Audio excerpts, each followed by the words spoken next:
বাংলা। শুধু আইন ও শাস্তির মাধ্যমে সামাজিক অবক্ষয় বন্ধ করা যাবে না, এর জন্য প্রয়োজন সামাজিক প্রতিরোধ গড়ে তোলা। সকালে শিশু একাডেমিতে জাতীয় কন্যা শিশু দিবসের বিতর্ক প্রতিযোগিতায় এ আহ্বান জানান শিক্ষামন্ত্রী নুরুল ইসলাম নাহিদ। হাসান আহমেদ চৌধুরী কিরণের সঞ্চালনায় বিতর্ক প্রতিযোগিতায় শিশুদের মানবিক মূল্যবোধ ও নৈতিক চর্চা বিষয়ে গুরুত্ব দেওয়া হয়। আরো জানাচ্ছেন শারফুল আলম।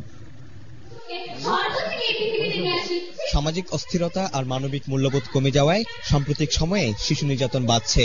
কন্যা শিশু দিবসের বিতর্ক প্রতিযোগিতায় অংশগ্রহণকারীরা এভাবে তাদের যুক্তিতর্ক উপস্থাপন করেন।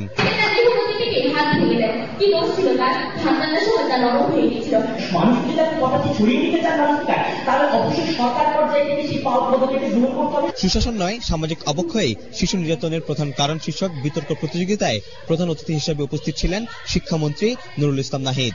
বক্তারা জানান, পড়ালেখার পাশাপাশি সৃজনশীল মেধা বিকাশে, নৈতিকতা চর্চায় শিক্ষার্থীদের আরো বেশি আগ্রহী হতে হবে। এ সময় ডিবেট ফর ডেমোক্রেসির চেয়ারম্যান হাসান আহমেদ চৌধুরী কিরণ বলেন, গণতান্ত্রিক দেশ গড়তে শিশু নির্যাতন শূন্যের কোটায় নামিয়ে আনতে হবে। মায়ের পেটে গুলিবিদ্ধ শিশু জন্মগ্রহণ দেখতে চাই না। আমরা দেখতে চাই না একজন আইন প্রণেতা কোনোভাবে একটা শিশুকে গুলি করবে, একটা শিশুকে হত্যার চেষ্টা করবে। আমরা সুশাসন চাই। আমাদের সমাজে অবক্ষয় কিংবা সুশাসনের অভাব, এগুলো আমাদেরকে শুধুমাত্র আইনের মাধ্যমে অবক্ষয় রোধ করা এটা খুবই কঠিন, শাস্তি দিয়ে এটা করা কঠিন। সামাজিক সচেতনতা, সামাজিক প্রতিরোধ, সামাজিক আন্দোলন, তবেই সম্ভব এটাকে এগিয়ে নিয়ে যাওয়া। বিতর্ক প্রতিযোগিতায় মুন্সিগঞ্জের বজ্রযোগিনী জে.কে উচ্চ বিদ্যালয় ও আদমজী ক্যান্টনমেন্ট কলেজের শিক্ষার্থীরা অংশ নেয়। শারফুল আলম, এটিএন বাংলা, ঢাকা।